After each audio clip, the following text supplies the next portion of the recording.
Hi, welcome back to Indycar. This is a supplementary broadcast this morning on Wednesday. Now, unfortunately, I ran out of time on the first broadcast to talk to you about the third item on the list of things to talk about this morning, and that was basically a terrorist threat online on Twitter by somebody purporting to be Protestants who were trying to incite other so-called Protestants to attack, as they put it, Fenians. I take that to mean any Catholic person in Scotland, or nationalists, in other words, anybody who wants independence, and also Muslims. And they didn't seem to care too much who it was that was attacked.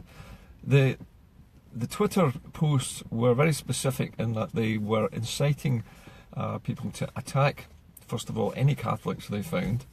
The severity of the violence that was to be used would gain you extra points. So if you put somebody in hospital, severely injured them, or stabbed them, you got more points.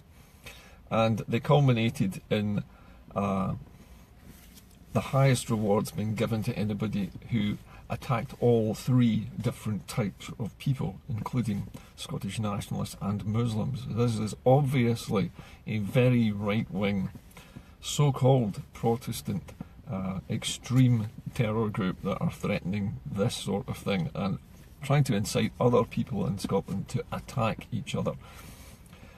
Has anything been done about it? Well, as far as I know, and I'm gaining my information a little bit at a time, I understand that Wings Over Scotland, the well-known union debunking site and the watchdog for most Scottish independence campaigners, that they had reported this and had said that there was no action being taken at the moment by the police to locate the people who are making these threats and spreading this kind of racist, bigoted, violent incitement online.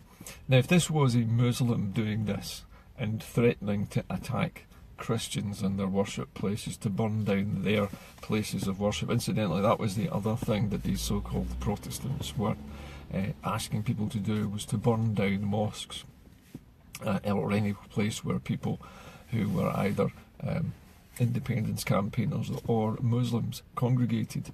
They're basically telling people to attack their own fellow Scots, presumably with the aim of splitting up the opposition. Now, the only thing that you can take from the fact that this kind of threat is being posted on Twitter is that if you want to call them unionists, but the British nationalist side are getting very desperate and very scared that Scotland is going to leave the UK, and are engaging with all kinds of unpleasant, violent, criminal underclasses within Scotland to get out there and start attacking people violently to scare us, basically, to scare us into not voting for independence or not accepting each other and not accepting people who have fled to Scotland from war-torn areas of the Middle East. It's a disgusting thing to do, and it is scary that people are making these sorts of threats. And I want to make a point here today. I was born into a Protestant family, and I was baptised as a Protestant, and I have a lot of Catholic friends, and I have a lot of Muslim friends, and I have a lot of Sikh friends, and I have a lot of Hindu friends. It doesn't matter. The point is, I don't want something like this being incited in my name as a Protestant.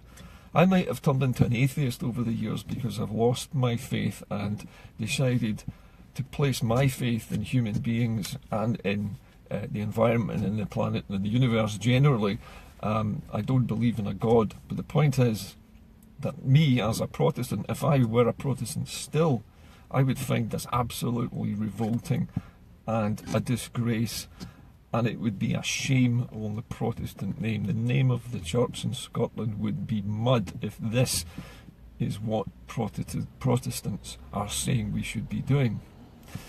So I think this can only be attributed to British state actors. In other words, people in the media who have been planted there to cause dissent, to cause fear and alarm, And the reason why there is no police action on these posts is because the police know who it is already, and they know that it is the British state that are employing these lowlifes to make these threats.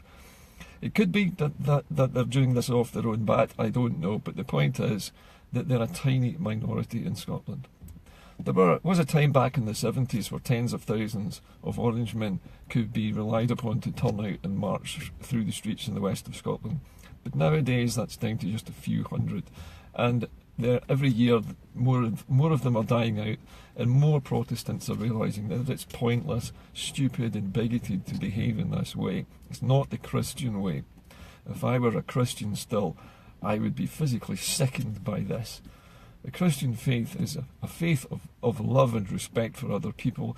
It does not incite people to violence, particularly not the Protestant faith. The Protestant faith is one of respect for other people, for caring for people, for doing good work, for doing charitable work, for helping the poor, for helping other people who are fleeing persecution. And for this group to try and put the name Protestant as a label on this is an insult to ordinary Protestant people who have no interest in this whatsoever. So I'm just saying this as an atheist now, but I was a Protestant for many years, and I was very much involved in the church when I was younger, and I find this absolutely disgraceful. I would never treat anybody like this, and I would certainly, as a Protestant, in the days when I was working in the church, would never have put up with somebody saying something like this online. I hope the police are taking notice of some of these broadcasts that I make and take some action to find out who has been posting this filth and arrest them. These people are terrorists. They must be arrested. They're threatening to murder people in the streets. They're threatening to reward people with points for the numbers of other innocent people that they injure or stab. And it's a plain provocation. It's being done to upset us. It's being done to try and scare us and intimidate us. And it's not going to work. So that was the last part of my broadcast today. I thought it was important enough that I shouldn't not broadcast it. So I've added this little broadcast to the end of my first one, and I hope all of you out there, whether you're religious or not, will get online, get onto the police and say enough is enough. This kind of bigoted hatred being exported from where it came from, basically Northern Ireland originally, the same kind of people who are in power over there in the DUP. This is their attitude. This is their attitude. This is the we hate everybody who's not a Protestant attitude.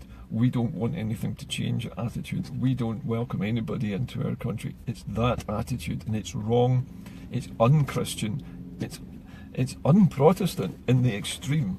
I think that anybody who's involved in the Protestant church in this country would probably agree with me.